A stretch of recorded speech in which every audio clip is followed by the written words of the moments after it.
Selamat pagi bro, jumpa lagi di pagi hari yang cerah ini dengan kursus mekanik ABSS bengkel.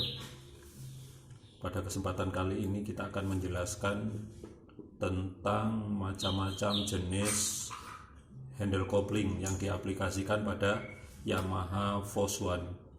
Kebetulan kemarin ada beberapa pertanyaan yang sekiranya bisa membuat bingung.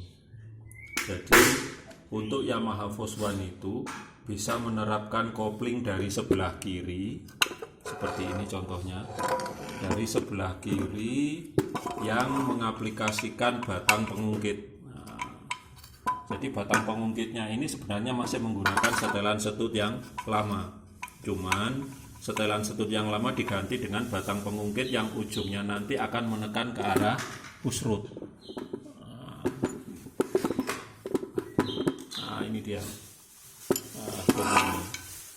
push rodnya ini nanti yang akan menekan ke arah kopling secara langsung, sehingga saat kamu tarik handle kopling maka yang terjadi pen akan tertarik ke dalam atau terdorong ke dalam dan push rod akan menekan ke bagian kopling, karena push rod ini nanti berkedudukan di as transmisi primer.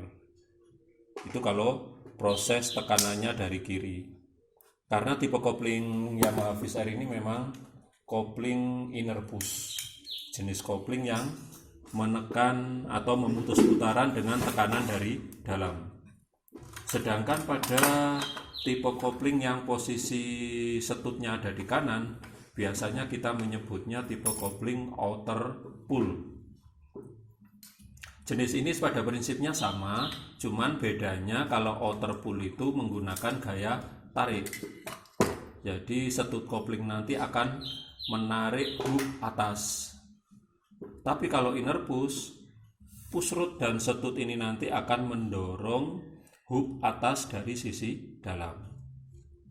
Secara umum proses tekanan koplingnya lebih cepat yang di sisi kanan. Tapi secara aplikasi kita lebih mudah pakai yang sisi kiri. Karena pada sisi kanan nanti kamu harus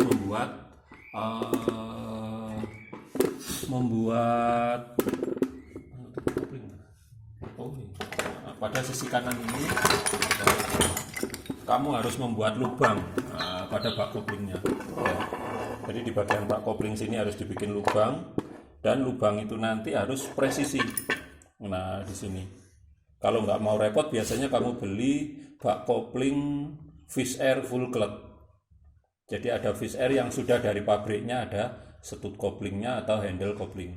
Karena tipe Fish Air yang kita bongkar ini adalah Fish Air yang generasi awal, masih pakai nama Force One ZR gitu. Jadi tidak ada kopling manualnya. Nah, aplikasi pertama biasanya kamu bawa ke tukang las.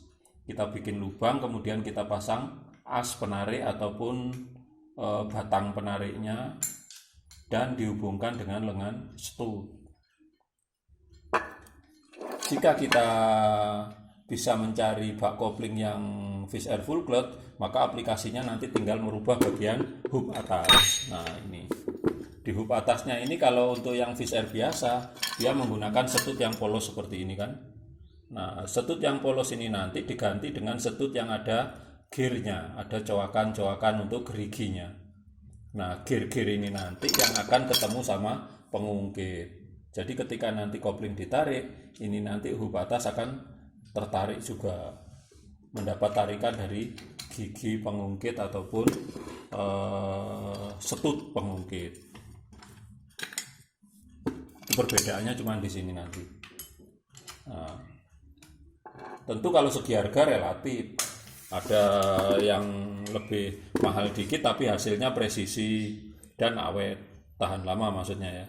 Ada juga yang kita membutuhkan biaya sedikit tapi membutuhkan perawatan lagi, misalnya saat penyetelan, kemudian saat tekanan melenceng dan lain sebagainya. Jadi resikonya kalau kita bikin pada tukang las, kalau lasnya nggak bagus biasanya ada retak dan bocor, jadi oli mesin merembes keluar. Itu alternatif pertama.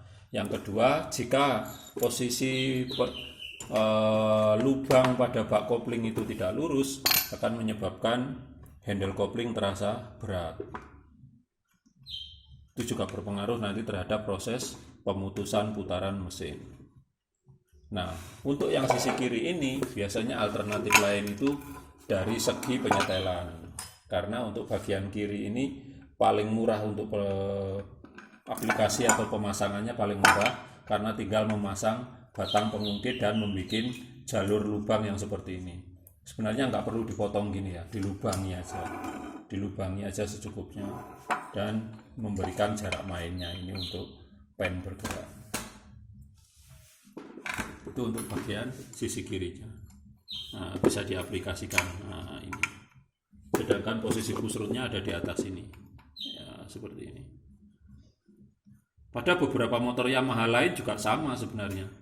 Karena prinsipnya semua kopling Yamaha itu menggunakan aplikasi tipe inner push. Inner push ditekan dari dalam. Itu untuk Yamaha. Tapi kalau untuk motor Honda kan outer push, ditekannya dari luar. Itu perbedaannya. Sedangkan pada Suzuki yang asli dari pabrik menggunakan aplikasi outer pull. Jadi ditekan dari luar, ditarik dari luar. Jadi ada tarikan dari luar yang menyebabkan kopling bisa memutus putaran. Itu tadi penjelasan singkat, mudah-mudahan bisa dipahami.